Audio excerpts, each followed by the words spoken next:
Hello everyone, and welcome back for another Battlegrounds patch review. With this new patch, Season 4 is gonna end and we're gonna start Season 5, which means the MMR is gonna get reset, the new reward track will be in effect, a new hero added into the game, and we're getting a brand new mechanic along with so many minion changes. Okay guys, here's Sorren from the future. And holy moly, there's so much stuff to talk about. This review took forever. I'm gonna put all the timestamps down below, so if you don't want to watch the whole video, just skip ahead. Also, if you enjoy this type of content, don't forget to share the love, leave a comment, a like, subscribe, because it helps me. And yeah, enjoy the rest of the video. Here's the new hero, Thorium Stormlord. Choose your champion. Passive. At the start of the game, discover a tier 7 minion to get after you spend 65 gold. They are putting tier 7 minions into the game, and they are actually quite spicy. Keep in mind, this hero is gonna start with 15 armor, so you have some extra health to work with, but you will have to wait until usually turn 9 before you get the minion, which is very late into the game. But if you can complete your quest and survive for that long, you're gonna get a big payoff. The new mechanic is gonna be Anomalies. And basically, Anomalies are like a tavern brawl for Battlegrounds. So at the beginning of the game, an anomaly animation is gonna show up before you choose your hero, and everyone will be aware of what the anomaly is for that lobby. It's gonna be the same anomaly for everyone in the lobby. And yeah, you'll play with those wacky rules. Honestly, there is so many of them that I'll just put them on screen. You can read them yourself. But pretty much, I will say, like, most of the times, the anomaly, it's either going to be minor or it's going to be really excited. And then some of the time, there's going to be some anomaly that's going to piss somebody off, pretty much. Because these are wild. Like, you start with 10 gold, every hero is Sired and Atreus. There's another one that every hero is Panda. This one is super crazy, like all the minions are only for the same tribe, and if they're pirates, there's Ogar in the pool. Like, it's gonna be total madness, but they seem pretty fun, so I don't know, tell me what you think about it. And here there are some extra anomaly that are gonna come out later. There's gonna be lots of fun. Like, look at this one. At the start of the game, take 30 damage. Whenever another hero dies, regain 5 health. Dev's comment, this is fine. Yeah, it's gonna be wild. 49 minions have been removed. You can read the list here. I'll just point out some of the most important ones. The Taunt package is being completely removed. Lightfang is out. Rat Pack as well. A lot of Quillboars have been removed, mainly all the token generators. The Tarek package has been removed. Nadina has been removed. Drakisat as well, which makes Rylak a little bit worse.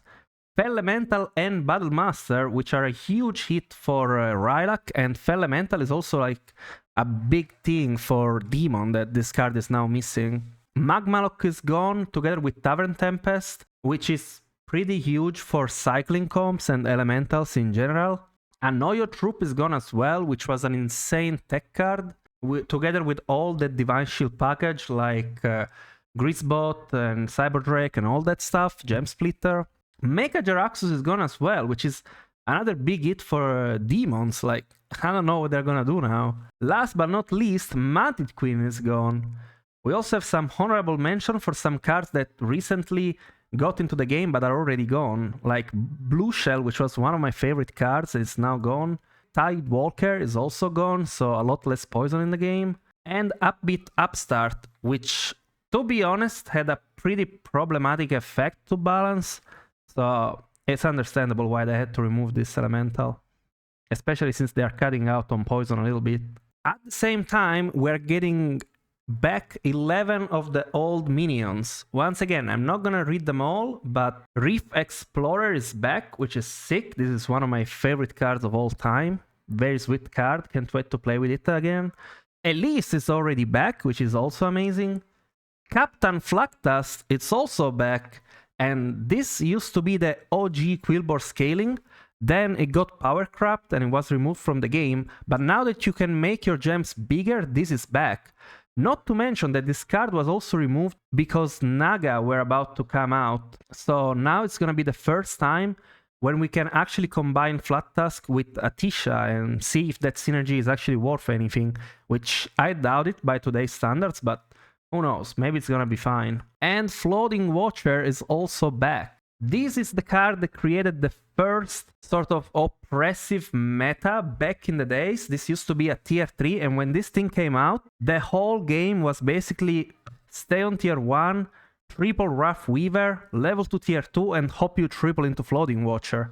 Then they nerfed it to tier 4, and the comp was still really strong. Nowadays, we have so much synergy with this kind of strategy. I'm curious to see if Floating Watcher is gonna bring back the self-damaging demon archetype. Let's get into the spice though. There are so many new minions and also tier 7 minions and some buffs to old minions. So let's dive into it. We have Oozling Gladiator. They removed all the other taunters, but now we have this little ooze that when it comes into play, it gives you 2 slimy shields that give +1/+1 in your hand. First of all, this amazing design. You play this card, you get 2 spells in your hand, and then you can taunt whatever you want with it. Insanely good card. It is way better than Sparring Partner on tier 2, because the partner was just a 3/4 that forced you to taunt your stuff, and that was really bad in the early game. But now if you roll this card, you can actually buy it. It's not a dead slot in your early game shops, which is... it has such an insane impact in the game whenever you brick your shops on tier 2 or in the early turns. And this fixed that, which is amazing. I love it. And in the early game, you can just play it and then, I don't know, double taunt it. It's a 3/4. It's not great. Maybe you can buff another minion. You can buff your Trickster, for example. And then in the late game, this is so good because instead of having to buy multiple taunts, if you want to have multiple taunts, you can just buy this and you get 2 taunts at once. It's really good for Fort. It's really good with Atisha and any spell playing synergies, because I'm assuming these slimy shields are going to be spells that give something +1/+1 and taunt. So yeah, awesome design, amazing card, I love it. Then we have Iron Ground Skipper. Tier 3, it's a 5/6 Battlecry, give a minion taunt. If it already has it, remove its taunt. So this is an effect that people have been speculating on for the longest time. Like, I can't count how many times somebody asked me in chat, like, what do you think about a card that will remove taunt? And my answer was always the same. If they just put in a card that removes taunt, you're gonna hate it, because you're never gonna buy it, except once in a blue moon when you have a big Ursul and you wanna get rid of the taunt. But now, the clever design team came up with this idea. So you can taunt something, or you can remove the taunt. So yeah, it's gonna be a really strong card. It's gonna make stuff like Dynamic Duo better. It's gonna make Divine Shield 4 Reaper way more commons, because you can give it the module and then you can remove the taunt. So there's gonna be some neat implication for this card. Not to mention that it's just more accessibility to taunts whenever you need a taunt. Because keep in mind, like, the old ways to taunt stuff have been removed. So now instead we have this 3-drop and the new 2-drop. Also, this thing, it's a 5/6 on tier 3. Like, this thing is huge. Like, it's bigger than any other 3-drop and 2-drop and below. So you can also just buy this for tempo if you're on tier 3, and it's gonna trade 2 for 1, which is sick. So I'm a huge fan of this new design space where they are keeping some nice tech cards in the early Tavern tiers, but they're also giving them a lot of stats, so that if you roll them in the early game while you're still on tier 2 or tier 3, you can actually buy them instead of just having dead weights in the shops all the time. Because these are neutrals, like, they're in every single game. So, amazing design right there. Then we have Living Constellation. It's a new 3-drop, 4/2 Battlecry, give a minion +1/+1 for each type you control. It's nothing special, it's basically like a generic Smogger. And yeah, it's gonna be pretty good if you're on tier 3 and you have like 3 or 4 tribes on your board. It's a really solid buff. Although I don't see myself buying this on later turns, because Manager is not very strong at the moment. But let's say they reintroduce Theotar in the game, this will be one of the better minions to cycle with that. It's also pretty important that this can buff any minions. So I don't know, let's say you have a Menagerie Bran comp, you can actually use this to buff your Bran so that it does something, it trades with some minions instead of just being a 2-4. Or you can use it to buff some tech cards or like Tidus and stuff like that. So there's gonna be some niche application for this card, although I don't see Menagerie being an archetype just because of this. But if you happen to have a Bran and some tribes on your board, then maybe you buy this. Now we have Fairy Tale Caroler, or something like that, I don't know. This is supposed to be the replacement for Tortolian Blue Shell. Battlecry, if you lost your last combat, give your other minions +2/+1. So, first of all, this is way worse than getting 5 gold, but Blue Shell was a 5-drop, this is a 4-drop. At the same time, if you lost your fight, that probably means that you have few bad minions on your board that you want to get rid of and get new minions. So why would I buy this card? I don't want to buff my crappy minions, and this is a 2-4, which is horrible stats on its own. So let's say you end on this, you're basically playing with 6 minions. What I'm trying to get at with this is that Blue Shell in the past was that if you lost, you always buy it. This one, like, even if I lost my fight, if I don't care about buffing my board, I'm not gonna buy this. Or if it's late into the game, the +2/+1 probably doesn't even matter. It's interesting because it's on tier 4, but it's nowhere near on the same level as Blue Shell, which was maybe a little bit too good, and that's why they removed it. On to the tribal stuff, we have free flying something something. So this is a 5/5. After a friendly beast dies, summon this from your hand for this combat only. So this basically works like Basgil. You summon it and then you can't summon it anymore for that fight. There is a note from the devs that says that this thing is gonna summon after Death Rattles and after Reborns, which is really nice. And yeah, this card, it's basically insane. Like 5/5 on tier 3 is nuts. And it also scales later on with all your summoning synergies. It scales with Banana Slamma, it scales with Mama Bear, and like we all know how strong Basgil is just for the ability to basically get extra minions on your board. I don't think this is gonna be quite as strong as Basgil unless if you can manage to have multiple Mama Bears and Monkeys, then this card is absolutely bonkers. But like, even without all the synergies, if you're just playing Beast in the mid game, this card is gonna be nuts. Until you're on tier 4, like this card is probably gonna carry all your fights. Like this seems crazy to me. And another Beast card, it's a 6-drop. New Zao. 7/6. Whenever this attacks, deal damage equal to its attack to another random enemy minion. So it's not quite a cleave, but it's also not gonna get interacted as favorably, right? Because the damage is going on a random minion, so your opponent can't go like put a taunt last, put something wacky second to last, and then protect my whole team. Like this has a chance to snipe anything. But there are a few issues with this thing. First of all, it's really hard to buff beasts. Like beasts don't have any ways to get permanent stats. They mainly get temporary stats with things like Mama Bear, Banana Slamma, and the Fell Stomper. That means that you can't really put this thing first, because like you will have to summon it from your hand with eventually a Basgil, or if you're playing a Fell Stomper, then this needs to be like in the middle of your board, which makes it really wacky. So yeah, unless you are playing like Rock Engine and maybe you want to buff this guy, because that will be one way to do that. I feel like this thing is mainly gonna see plays off of Basgil, right? In combo with Monkeys.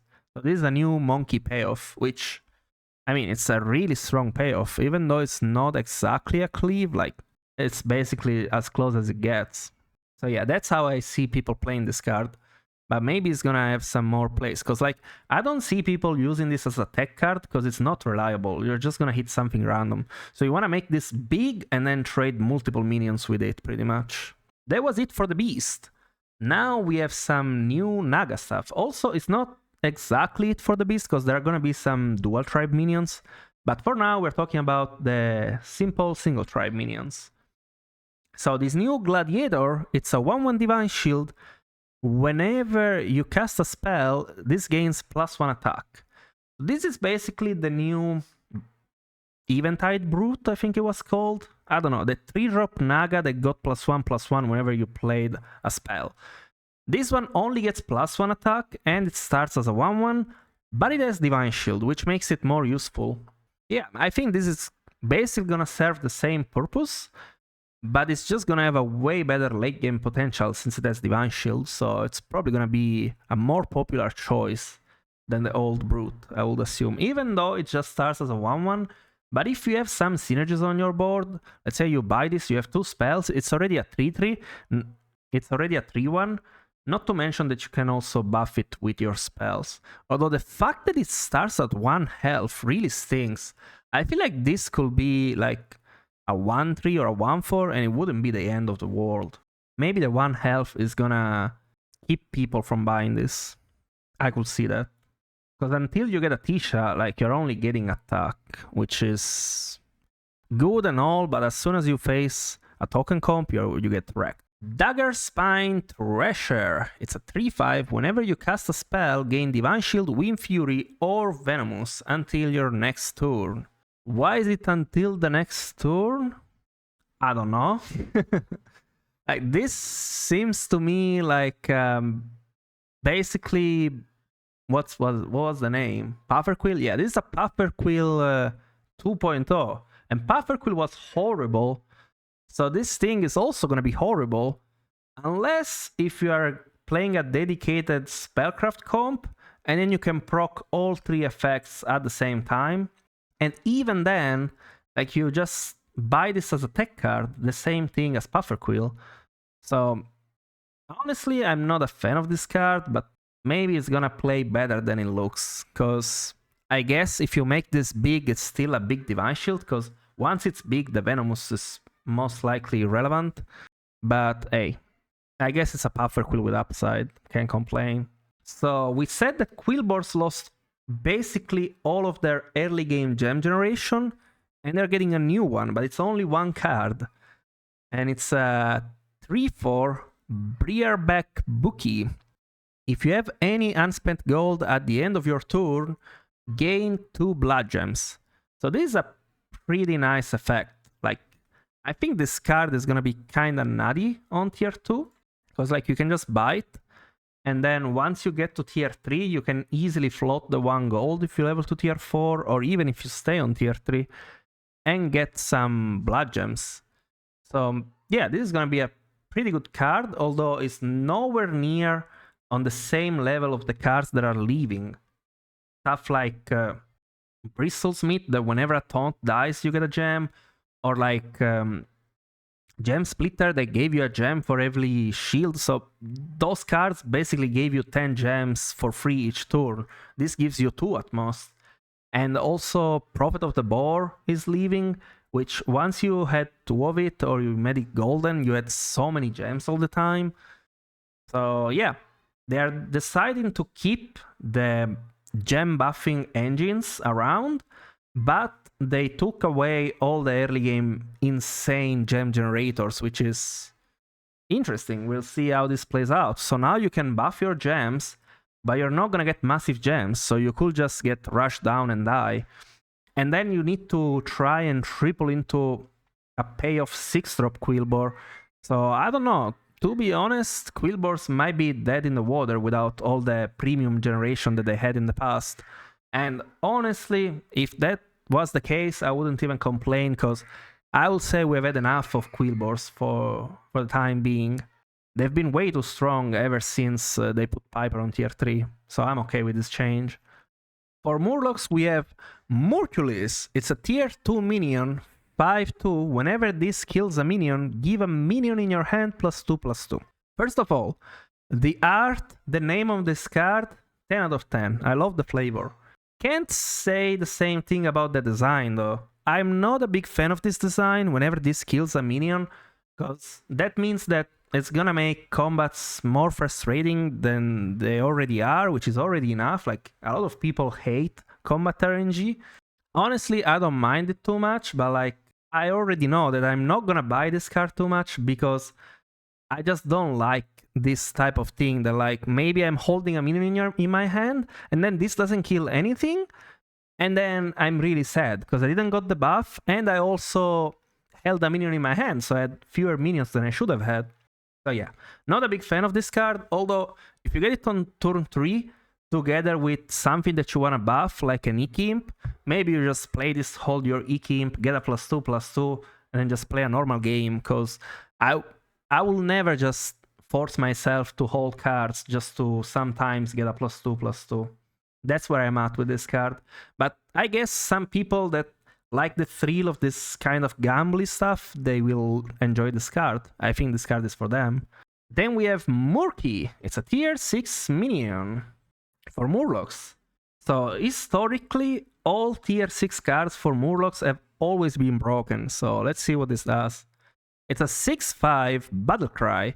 Give a friendly Murloc +1/+1. Improved by each Battle Cry minion you play this game. Okay. So now we have finally a payoff for playing a swarmy, buffy, Bran Murlocs kind of comp again. Because they got rid of most of the benefits for that comp when they did the whole overhaul and make Murloc a hand buff thingy kind of team. And now they're shifting a little bit back into the old direction of Murlocs being able to buff each other. I'm gonna be honest, this card really feels like it should be a 5-drop and not a 6-drop. Like every time you triple into a 6-drop and triple into this thing, you're gonna be upset. Although maybe as a 5-drop it would have been too good. At the same time though, if you wanna play the good old Murloc Bran buff stuff, like, you need to have so many pieces. Like, you need Rylak, you need Primal Fin, you need Reborn on your Rylak, and then eventually you need to find a Bran. Like, it takes a lot. Like, you're not gonna play Murlocs every game like you used to be in the past. Like, nowadays, the minion pool is different, and the game is different, the speed is different. So, yeah, I think I will be okay with this as a 5-drop. Honestly, it's the same as a 6-drop, because like who triples into 6-drops anyways nowadays, with tier 5 being more expensive to level up to. So pretty whatever card, to be honest. If you are mega cooking, popping off with Murlocs, you're gonna love this card, but most of the times it's just gonna be irrelevant. On to dragons, we have Time Saver. It's a 3/5. If you have any unspent gold at the end of your turn, this sells for 2 more gold. So there are only 2 scenarios that could happen with this card. Either the card is sleeper busted, or the card is absolute bait and garbage. And honestly, I'm leaning more towards the bait side. I could see some fringe scenarios in which you wanna buy this card, but I don't know, this type of effect doesn't excite me, because you have to buy this, so you're already 2 gold down, and then you have to tip 1 gold to get 2 gold, so you're still 1 gold down, and then you have to do it again to break even. So it takes a while for this to become just as good as a gambler. Like, the pirate, the gambler, you just buy it. It's a 2-drop, it's a 3/3. Doesn't cost you basically anything to buy it. And then you can sell it for something else. This is a 3-drop. On tier 3, it's different. Like, you already want to be doing more powerful stuff than just breaking even with what you're buying. And this is a 3/5, sure, it's a little bit better than a gambler, but like, I don't know. It seems too convoluted. I don't see this. Then we have Hunter of Gatherers. It's a tier 5 dragon, 3/6. After this gains attack, give your minions +1 health. Not your dragons, all of your minions. So this is basically the other card, what's it called? The Whelp Smuggler, but on crack, because it's a dragon itself, so if you're playing it with Kaligos, you are gonna go to the moon. Like, you never have to sell it. But when you play Kali plus Smuggler, yes, it's really, really good. But then eventually you have to sell your Smuggler, because it's just a 2/5, and at some point you have to get rid of it. This one is gonna get huge, and everything else is gonna get huge with it, because it also buffs itself. I love this card, and you can also play Team Menagerie and buff the rest of your team. It doesn't have to buff dragons. Honestly, 10 out of 10 design. That doesn't mean that you're always gonna buy this card, because it's a card that requires some type of setups in order to pop off. Like, you either need to have a Caligos or you need to have some other scaling engines. But like, it's just a sweet card. If you have a scaling engine, this is gonna make your comp even bigger. Nice, I like it. And since Nadina is leaving, we get a new 6-drop for dragons. And this is the first time that dragons get a 6-drop ever since they got introduced. Like, we got Kali, we got Nadina, and then we never got another 6-drop for dragons, as far as I remember. And now we're getting Warp Wing. It's a 12-4 with a unique ability never seen before, immune while attacking. Actually, we saw it on the Illidan buddy, but who cares? Buddies are not actual minions. Unless if you're playing an anomaly, because there is an anomaly that's gonna make buddies show up in the shops randomly. But let's not talk about anomalies, that's a conversation for another video. So yeah, this is a 12-4 immune while attacking, which is arguably better than Divine Shield, I would say. Because it's basically a Divine Shield, but if your minion survives and attacks again, then it's another Divine Shield. So this minion has a huge potential. Again though, why is this a 6-drop? This feels like an effect that I want on a 5-drop. Why do I get this on a 6-drop? If you want to use this minion, you need to have a way to scale it. And they got rid of Draconid Enforcer. So you can't give, like, you no longer have whelps that just give +5 attack to your dragons. So the only way to scale dragons, it's basically Caligos. Like, sure, there is another guy that gives all your dragons +3 attack AoE. That's not good enough to just buff your Warp Wing. Like, you're gonna get +3 attack. Who cares? You have a Brian, you get +6. Whatever. Like, it's not fast enough. So yeah, I would like this way better if it was a 5-drop, because since it's a 6-drop, the chance that I'm gonna have a Caligos and a Warp Wing together in the same game, it's super slim. And this is a really sweet, cool card that I would like dragons to actually play with this card. So yeah, maybe with some anomalies it's gonna be easier to pull this off. But outside of anomalies, I will say this card as a 6-drop just doesn't make the cut most of the games, since it's gonna be too late by the time you get this together with a Kali. Although, who knows, maybe anomalies will surprise us. We're gonna see Warp Wing win lobbies in all of its glory together with the other dragon buddies.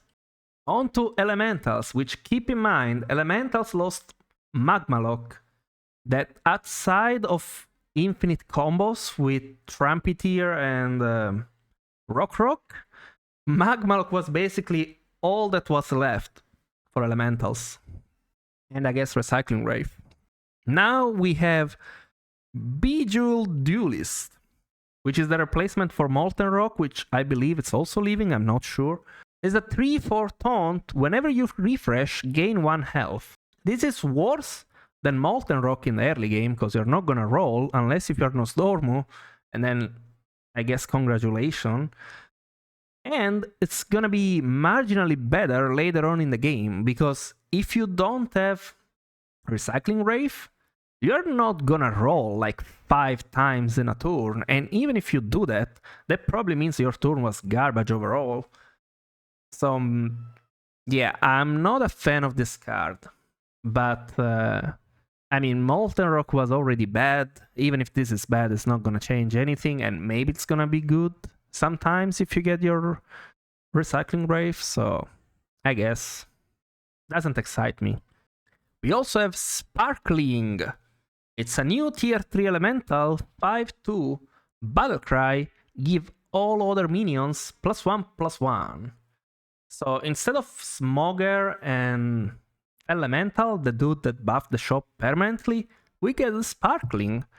Solid card overall, but nothing crazy, it's just a Battlecry. Then we have Argent Flame. It's a tier 4, 5/3, Battlecry, give an elemental +1/+1, improved by each refresh this turn. Oh boy, oh boy, oh boy. This card looks so innocent and yet it's so dangerous. So this is basically Strong Arm, but for elementals, right? Back in the days with Ogar, you had the Strong Arm which said, give a pirate +1/+1 for each pirate you bought this turn. Now, if you are infinite with elementals and you're doing stuff with Recycling Wraith, and you are a godlike zoomer super fast, this is gonna be crazy, right? You roll a bunch, you have a crazy PC, and then you, bam, you play this, and you buff your Divine Shield Elemental, because of course you're gonna find Elemental of Surprise, and everything is gonna have Divine Shield. So, if you're a zoomer, this card is amazing.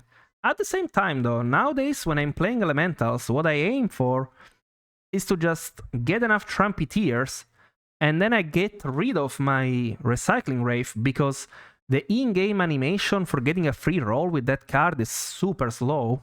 And then I just sell all my Elementals. I don't have to roll, I don't have to do anything. I just sell Elementals and I get more Elementals and I play Elementals, and then I'm chilling. So in that scenario, I don't see this being useful. But if you are doing fast stuff and rolling a lot with Wraith, then this is the card for you. Tons of stats. Now we have Carbonic Copy, tier 5 elemental, 5/6. Start of combat, summon a copy of this minion. The golden version though, it's pretty spicy. Start of combat, summon 2 copies of this minion. So yeah, this card is sweet. It's basically the newly balanced Magmalock. Although it's much worse than Magmalock. Because Magmalock, you just play the game and you have a massive minion. Here, if you already have a scaling engine, instead of Magmalock kinda getting almost twice the stats that the normal minion will get, this one is gonna get just really big and then it's gonna double up into 2 minions. So the good thing about Magmalock is that it can reach crazy numbers pretty easily, right? If you have a golden Magmalock, it can easily have 300, 400, sometimes even 600 stats. This one instead, it's gonna be like, I don't know, you're gonna have 200 minions instead of having a Magmalock that has 250 stats. And in stats battle, it's better to have Magmalock, because just one copy of it can eat 2 or 3 of your opponent minions.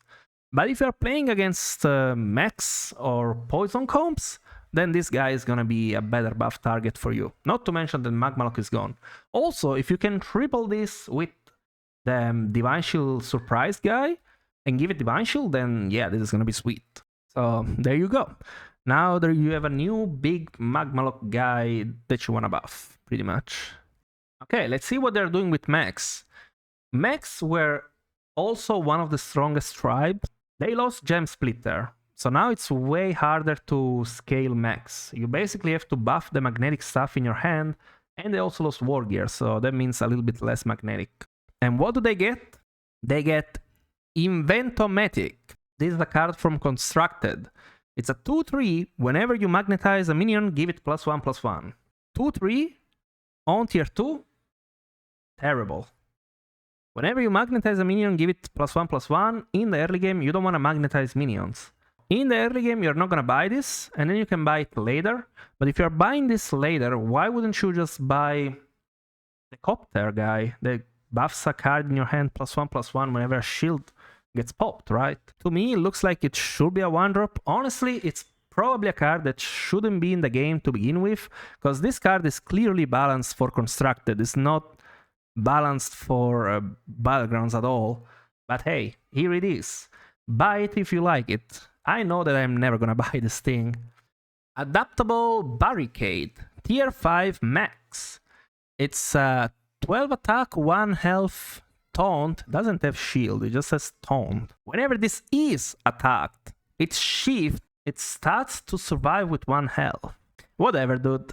This card, man, this card hurts my brain. I don't want to think about it.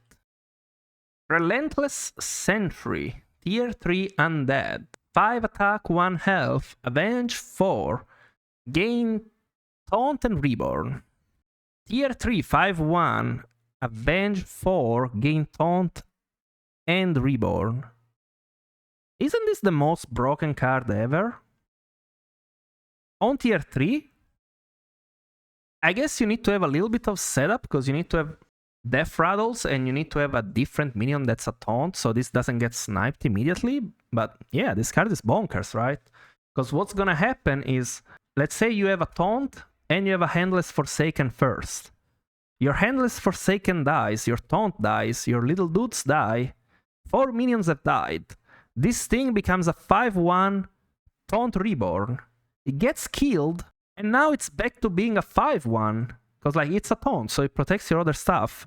And now it's again a vanilla 5-1 on your board. So if it doesn't get sniped, 4 more of your things are gonna die, and then this becomes a taunt again. Though this card is any Avenge comp wet dream. Like, this card is insane. If you have this in an Avenge comp with a Nubarak, or even better with Sister, or even better, you have both, or if you have like, what's it called? Fellstomper, like, this is the perfect card. Like, you always want this card. Why would you not want this card?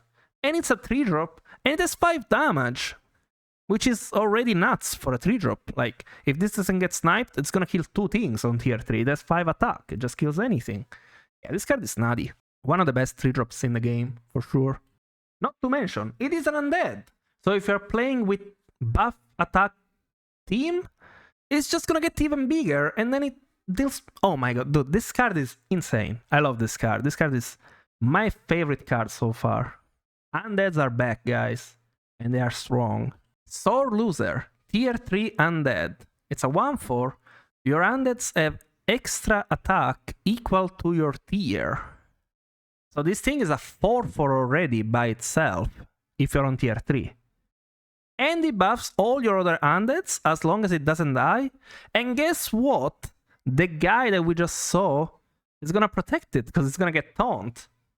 Dude, are we entering the tier 0 undead meta finally? At last? Undeads get to shine? I don't know, dude, this seems insane to me. Obviously, it's just gonna be strong tempo for a little bit, then you need to actually find some scaling with Anubarak and all the other stuff, but man, this is sick. So this is basically the new Ghoul of the Feast, because Ghoul of the Feast is also getting removed. Yeah, undeads are looking sweet, dude. And now we have Champion of the Primus. 1 attack, 8 health. Which is not something you usually see. Like, most undead cards have like 1 or 2 health. Avenge 2. Your undeads have +1 attack for the rest of the game whenever they are. So this is basically another copy of Anubarak. Yeah, like, if I triple into this, I'm gonna be really happy, especially if I have some Death Rattles on my board. This card looks sweet. And if I'm playing an Anubarak comp, and I level to tier 5 eventually, and then I roll into this, I'm also gonna be really happy. Because, like, what happened in the current patch is that if you are playing an Anubarak comp, you don't have a reason to go to tier 5. Everything you need is on tier 4 and below, and then once you get a triple, you're gonna level and try to triple into the 6-drop, like Sister or Summoner. So now I guess this gives you a reason to level to tier 5, and it also makes it a bit better to triple into 5-drops, because before you could only eat Tidus, now you can eat both Tidus and this guy, and if it's early enough, you can also get Abomination sometimes, which is fine, it's gonna save you some health. So yeah, sweet cards for undeads. They're getting massive supports.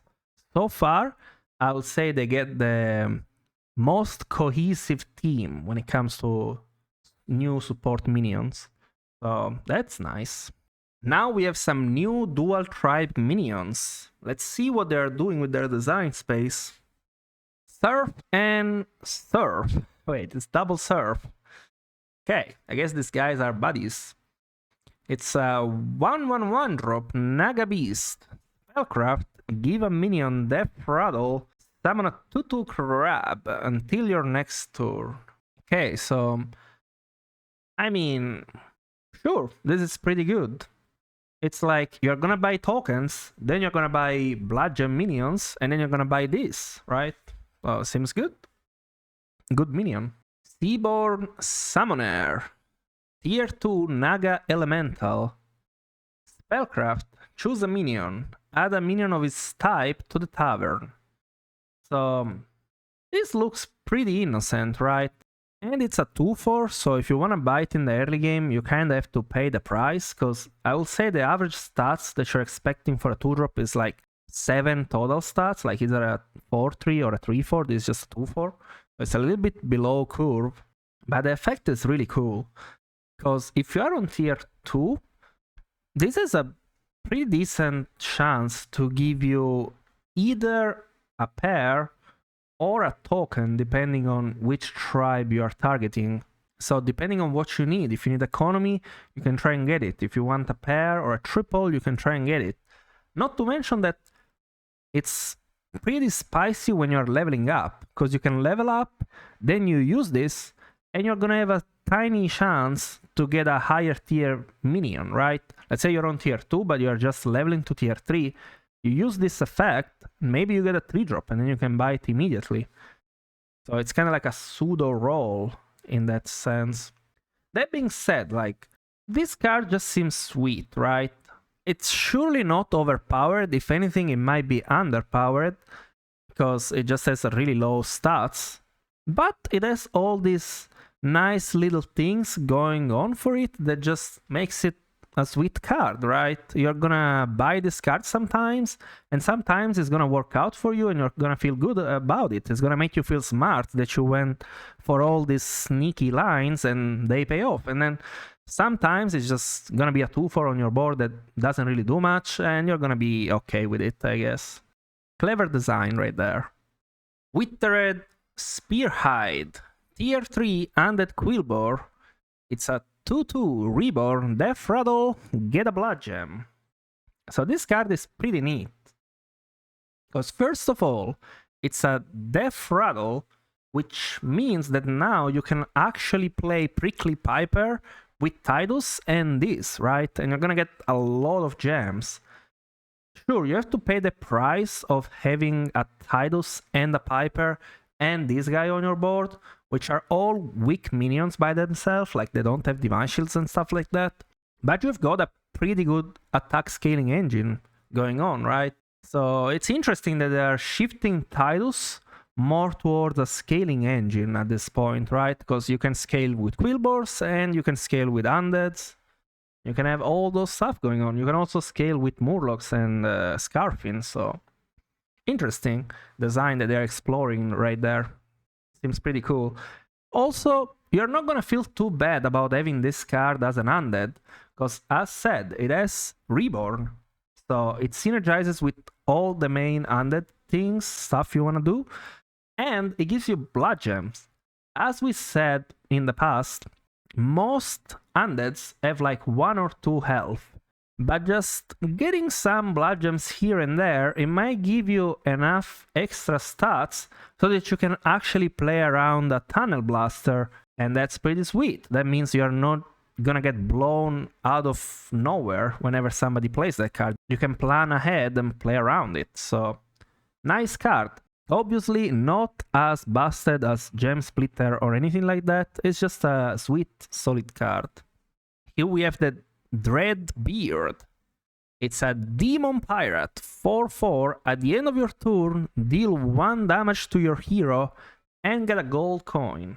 I mean, this is just a busted card in itself, right? You just take 1 damage, get 1 coin. In the early game, you're gonna love this. Later on in the game, you're not gonna care about it too much.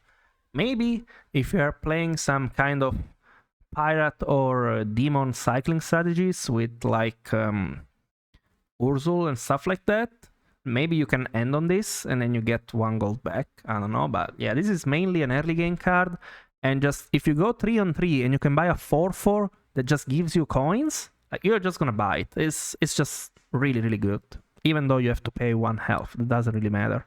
And it also has synergy with once again the self-damaging demon theme that they seem to be pushing. So obviously, if you are not actually taking the damage, then you might keep this thing around for longer. Like if you have that guy that just makes you heal back all the damage. New Demon Dragon, Pecky's Spelldrake. It's a 0-1 battlecry.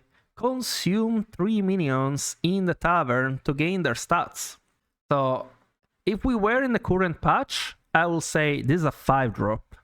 Because like this card has crazy potential.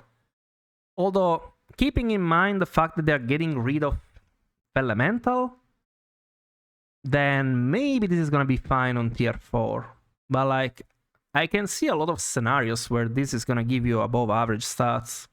Especially if you have like Overseer that just buffs your shop +2/+1. Like this thing in combo with 1 copy of Overseer already gets like +8/+4 by default. Not to mention that it's gonna eat the shop. Yeah, this card just makes Overseer that much better. It's also a battle cry for dragons. Like they're adding a lot of battle cries for dragons. Now we have Manoroth, tier 5, Undead Demon. It's a 110. Peculiar stat line right there. Venomous. So they got rid of 2 Venomous cards with Pufferquill, actually 3. Pufferquill, the Murloc Undead, and also they got rid of Queen. And then they gave us back Budget Pufferquill on tier 3, like slightly better, whatever. Pufferquill is terrible. The new Naga seems also mediocre. And now instead of having a 4-drop with Venomous, we get a 5-drop. But it has an extra effect. Because after this kills a minion and survives, it gains its maximum stats once per combat. Now, I'm not too sure how this is gonna work. Like, let's say this kills a minion that has 9 attack and 5 health. Is this thing gonna get +9/+9? Or is it just gonna get +9 attack? Like, I'm not too sure about that. But if this card gets +9/+9, in that case, like this card is gonna be nuts. Because the main downside about Venomous is that it's not really good in the early game, and it becomes extremely good in the late game, right? Because maybe your opponent invested a ton of gold to make a big minion, and then you can just buy a Venomous for 3 gold and kill the big minion. And they have a huge gold swing in that sense, which is a huge tempo swing, however you wanna call that. But you have to pay the trade-off that if you buy your Venomous minions too early and your opponent is playing more utility than you, you're just gonna lose, because they're gonna have more minions overall. So this mitigates that, right? Because you kill a minion and then this gets bigger, and then maybe can kill another minion. Not to mention that if this gets all the stats, you can just combo it in the late game with Glow Scale, which is something that we lost, right? Making Divine Shield Venomous is nowhere near as good as making Divine Shield Poison, but with this guy you can do it again. Because you make this Divine Shield, and then let's say this kills Urzul, which has 500, and then this guy becomes like a 501, 510, and kills it because of the Venomous. And even though you don't have Venomous anymore, now this minion is huge, and it's just gonna trade other stuff. Obviously, this is not a Naga itself, so you will need to have Naga in the lobby or another way to give this shield, like with George, for example. Either way, though, this card looks really promising. Obviously, if this just gets either attack or health, then it's not gonna be as good, because if you kill a minion that has a lot of health, then this is just gonna have 1 damage and a bunch of health, and that doesn't really matter most of the times. But either way, like, really sweet card. Not to mention that it's a demon, so you can also buff it. And it's an undead, so you can give it extra attack, but it doesn't really matter too much. You can give this Reborn if you want, with like Soul Splitter. And the gold version is also sweet, because it says twice per combat. So if you make this gold and somehow and you give it shield, it could just solo your opponent, potentially. So, huge potential with this card. We'll have to see how it actually works, but it seems really good. Now, another 5-drop, we have the Mechanized Gift Horse. So, this is a call to the, like, you know, Trojan horse, right? This is the Gift Horse. It's a mech beast.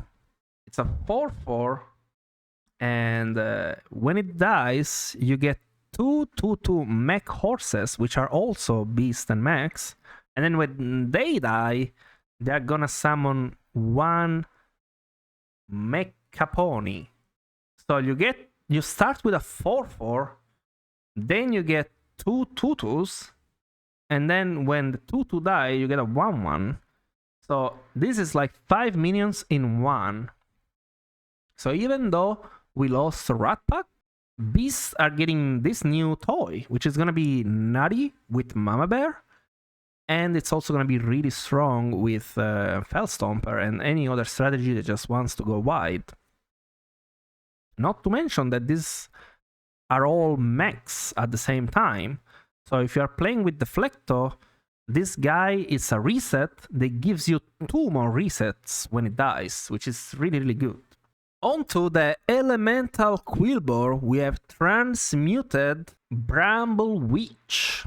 4/4. When this attacks, set the defender stats to 3/3 once per combat.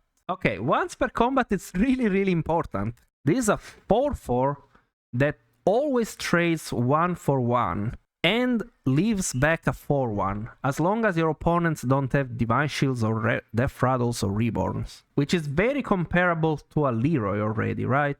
It's gonna punish big strategies like Elementals, Quillbores, and Naga, and all this kind of stuff, as long as they don't have Divine Shields. And then against Divine Shield comps, then you would rather have a Leroy. Not to mention that, once again, since it has a tribe, then maybe you can buff this around. And now we have a 6-drop, Relentless Murgle. It's a 5/4 Venomous, Avenge 4, gain Reborn. Here you go, guys. This is the new queen. It's not gonna be in every game. It's not gonna be nearly as consistent. But here it is. And it's only for Undeads and Murlocs. Now, with this card, if you're just playing big dudes, they're not gonna die. This is not gonna get the Reborn. At the same time, though, if you are playing a Death Rattle strategy, which is insane in the mid game usually, and then it falls off in the late game, you can still use your tech card, assuming that either Murlocs or Undeads are available. Interesting shift in design. Even though that might sound like all nice and dandy, they are taking away so many tools for big comps. Like they removed Drakisat, they removed Tempest, and they removed Magmaloc. And they're giving all these tools to high tempo Death Rattle type comps. I feel like we're getting to the point where it's just gonna be a tempo fiesta and nobody's gonna play scaling comps for the most part. People are just gonna kill each other all the time. And if that's the case, then nobody's gonna play Venomous, let alone this card. So, interesting shift in the minion pool. But that's not it. We have tier 7 minions and also some changes in the old minions that are staying. So stay tuned, because this is going to be the endless patch review.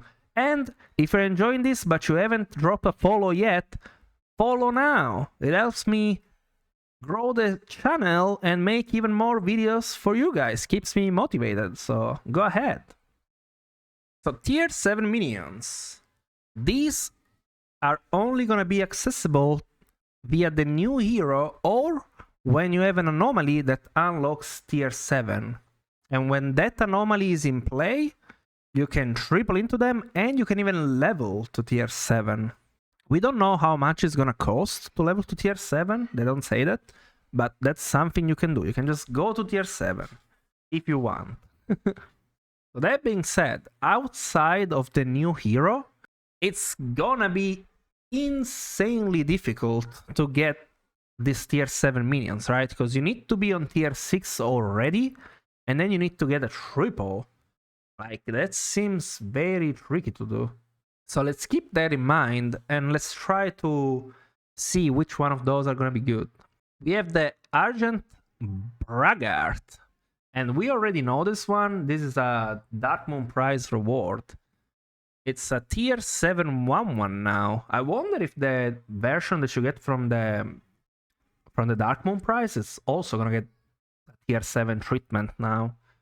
because like that will deal an extra damage to your opponents. Battle Cry. Set this minion's attack and health to the highest on the battlefield.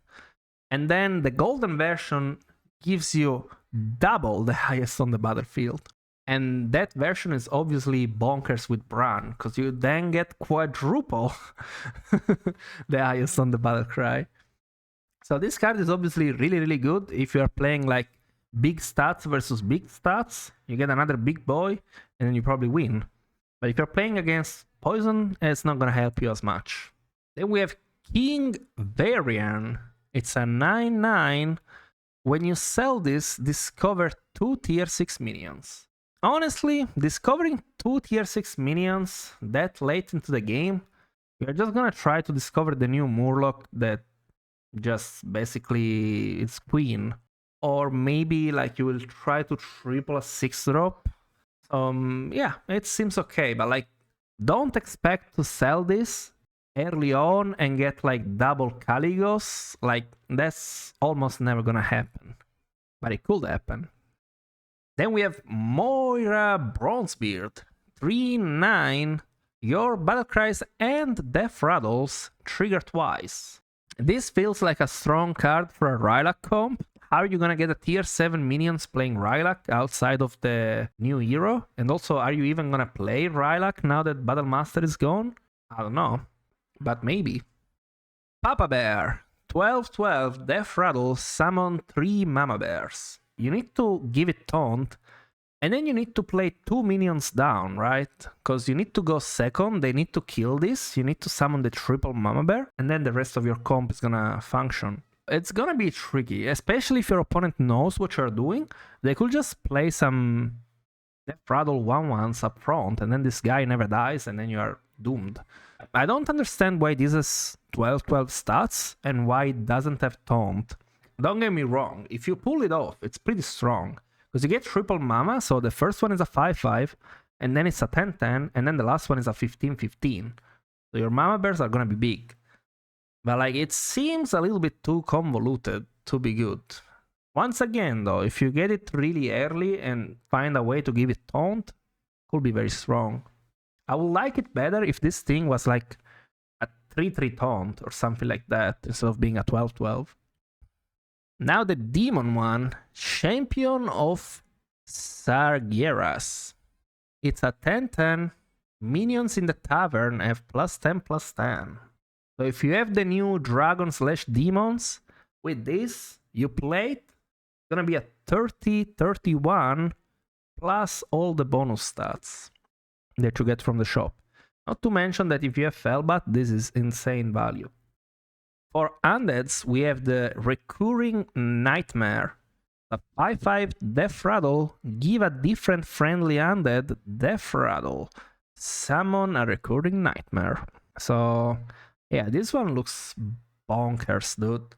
Like if you have this guy with Tidus and you played some Anubarak procs, or even if you didn't, like this thing is gonna be insane, right? They can just, like, you have Tidus, so this is basically gonna be a turbo leaper type of effects. And yeah, you can just get the infinite 5/5s on your board. So yeah, it's if you have buffed your attack with Anubarak or any Anubarak-esque type of effect, this thing is gonna be insane.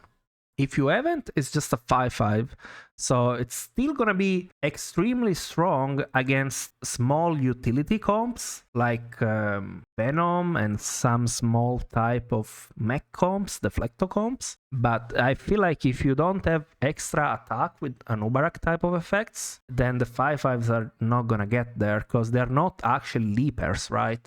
There is a board space cap. You can only get so many 5/5s. At some point they're gonna end, I think. Captain Sanders. This is the pirate one. It's a tier 7/7/7. That's sweet. Battlecry, make a friendly minion golden. It doesn't even have to be a pirate. You just make anything golden. This is basically Reno Jackson. So yeah, this is gonna be one of the better ones. Tide Oracle Morgul. A 1/10 poisonous. When this attacks and kills a minion, give its Maximus give its maximum stats to a minion in your hand. So this is similar to the demon guy, but instead of getting the stats himself, it's just gonna buff your hand, so it's gonna scale you for the next fight. But if you get this once it's already top 2, it could just be a 110 poisonous. Although I guess it might buff something that you will then summon with Basgil, so yeah, this seems overall pretty good. Granite Guardian. It's a 117. Whenever this is attacked, reduce the attacker's health to 1. Pretty unique effect that we haven't had in the game yet. It's kind of like having a taunted Leroy, but it doesn't get through Divine Shield. And yes, you can buff this because it's an elemental, but you don't really want to buff your taunts because then they just die against poison. And this doesn't protect you from poison in any way. It looks like a really interesting tech card. Sea Witch Zarya. It's a 4/5 spellcrafts. Choose a different minion in the tavern to get a copy of it. So we used to have a really similar effect to this one. It was called Faceless Tavern Gore, and it was a 5-drop battle cry. Become a copy of a minion in the shop. It was a one-time use, and that card was turbo broken and eventually got removed from the game. Although nobody complained about that card because you never actually saw it in play. You just saw a bunch of Golden Bran, Golden Lightfang, Golden Caligos, and whatnot, simply because that card existed. Now you get the Sea Witch, which is way better because it gives you a spellcraft, so you can just get free stuff every turn. So yeah, if you can get this early enough, it's gonna be bonkers. But if you triple into this when it's top 2, then yeah, you might pick it because it's gonna be better than a lot of other options, but it might do something, it might also just do nothing. But if you get this early and you can abuse the spellcraft effects, boy, this card is gonna be insane. Obsidian Ravager. It's a 4/4 dragon. Whenever this attacks, deal damage equal to its attack to target and adjacent minion. Something to keep in mind is that whenever this guy attacks, he's mostly gonna be poison immune because you deal the damage to the target before the attack is actually processed. So let's say this guy has 60 attack and it attacks a poison that has less than 60 health. It's just gonna shoot it and kill it, and then it's gonna shoot something else like a cleave. If you can buff this guy and make it huge, it's gonna be way better than a cleave, because it's basically a cleave that doesn't actually have to connect as long as it has enough attack to one-shot whatever it's attacking with just the effect. So that is extremely powerful. Again though, this is a tier 7 minion. Like, by the time you get this guy, how feasible is it gonna be to buff it up, right? If the game is already over and you cannot buff this card, then this effect is basically worthless. It's just like a bad Tunnel Blaster. I'm a little bit disappointed with this one, because like this effect, it's really similar to an old broken card, which was Prest or Pyrospawn. If you had it on your board, as long as any other of your dragons would attack, they will deal 3 damage first. So they will basically ping shields, kill small tokens, and then they will attack. And that card was insane on tier 4. And it would have been still insane on tier 5. And then the card would have been okay on tier 6. And even better than this as a tier 7 minion. And there was a fucking tier 4. Now, I'm not saying that you could make this tier 4 and will be fine, but like this will be totally okay as a 6-drop. So why is it a 7-drop? I feel like this thing should be way better than it is. But who knows? Maybe you can get this on turn 7 somehow. I don't know. I don't see it though. It seems like the worst one so far. The Boom Mobile. This is the mech one. The 12/12 Magnetic, Reborn, Divine Shield, Taunt, and Wind Fury. It does it all. You put this on your 4 Reaper, it's gonna be Omega, and it's gonna have Wind Fury. And then you can also get rid of the Taunt if you want later on with the new neutral. I mean, this is sweet. If you have a mech and you triple into this, you're gonna use it. Pretty good. Now the Quillbore one, Sanguine Champion. It's a tier 7 Quillbore, 9 attack, 3 health. Battlecry and Death Rattle. Your blood gems give an extra +1/+1 this game. Although it doesn't give you gems itself, so a bit questionable. I feel like this should have been Battlecry and Death Rattle. Give your blood gems +1/+1 this game and get like 1 or 2 gems. By itself, it actually doesn't seem that good, now that I think about it. Which is kind of crazy to say, right? Like, even if you get this thing early, you might not want it if you don't have a gem generator. And last, we have a fan favorite making a comeback. It's your boy Amalgadon. 6/6, all tribes. Battlecry. For each different minion type you control, randomly adapt. This was the OG Manted Queen. It was honestly the king of the game when it was on tier 6. What will happen most games is that people will just get a Bran, get a Primal Fin, go to tier 6, discover Amalgadon, make Amalgadon, get Seafood Slinger, create Golden Amalgadons, make more Amalgadons. Long story short, final board would always be like 6 Amalgadons plus Prestor Pyrospawn, because these guys are all gonna have Divine Shield Poison. Now we don't have Prestor anymore, and we don't have Seafood Slinger anymore. They're both currently outside of the rotation. It's gonna be fun to see how Amalgadon is gonna play out. If you triple into this and you have a Bran on your board, it's probably the best one you can pick, regardless of the situation. This thing has all tribes. So no matter what you are doing in that game, it's just gonna make it better, especially if you have a Bran on your board. This card is amazing. Can't wait to play with it again. At last, we have some Minions updates. Eternal Summoner, it's basically the same, except the golden version is different. The old golden version used to summon double Eternal Knight, and now it's gonna summon a golden Eternal Knight. Neat change, I like it. I think it's gonna be a net positive overall. Salt Scale Honcho is getting a really needed buff. Now, instead of giving 2 other friendly Murlocs +1 health whenever you play a Murloc, it's just gonna give 2 friendly Murlocs +1 health, which means that it can buff itself. Is this gonna be a game changer?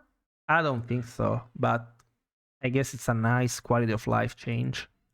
King Bagurgol is getting a buff for the first time ever since it was introduced. It's going from a 6/3, Death Rattle and Battlecry give your Murlocs +2/+2. It's now a 6/4, only Battlecry give your Murlocs +2/+3. So it no longer has the Death Rattle, but you get more permanent stats. So if you are keeping your Bagurgol around, it's gonna be weaker than it used to be. But if your plan is to just cycle it and sell it, then it's gonna be quite better, especially if you have a Bran. So nice change overall. Young Murkai is getting a long-awaited buff. It is now gonna trigger both adjacent minions, which, by the way, this used to be, you know, the OG Murkai, but then like after a week they nerfed it, because back then it was too good. And now they're buffing it again, because guess what? The power creep is going through the roof, and Rylak was basically a better Murkai on tier 4.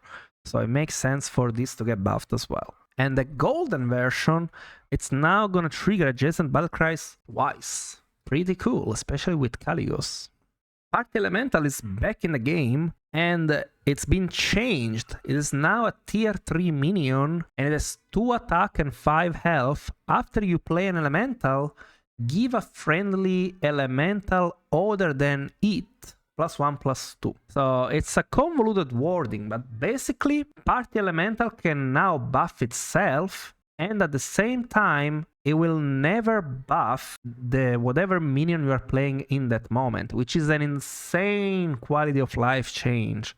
Like, first of all, the fact that Party can buff itself is like huge because it makes it way more likely for you to have multiple party elementals and then eventually triple it and actually keep it forever. Like this is a minion that you can have in your comp for the entire game if you're playing elementals. Not to mention that while you are cycling all your sell elementals and whatnot, as long as you just play them and then immediately sell them, you are not gonna waste any stat. And it buffs +1/+2. That being said though, even though this is a pretty sweet card, the early game for elementals is just not there in my opinion. So it's gonna be tricky to actually make this work, because like it's basically the only good elemental card outside of the high tier ones. So yeah, it's a really nice card, but I feel like elementals might need some extra help. Obviously, if you're playing Shambhala, all power to you. Just jam this and keep jamming elementals and feel good about it. But on other heroes, like I wouldn't go out of my way to play elementals as soon as I see one party elemental, because I know that the rest of the tribe is just underpowered. Banner board is getting changed. This minion got removed because it was by far the highest win rate 3-drop, and now they're bringing it back as a 4-drop. It's gonna be a 3/5, so it gets +2/+2, which is a nice bump, and it still has the same effect. And yeah, this is gonna be really strong. This is basically your new way to scale blood gems. Once again, it's not as busted as Gem Splitter and Bristle main. Like, it doesn't have the same potential, but the floor for this card is really, really high. Even if you don't have any extra gem synergies, like this is still okay to pick up early on. And then once you already have a banner board on your board, then maybe you will want to buy the other pieces. The way in which I see this is like, if you triple into a 4-drop, this is going to be oftentimes one of the better 4-drops you can get. And then you can stay on tier 3 and get the rest of the comp together, maybe for a turn or two.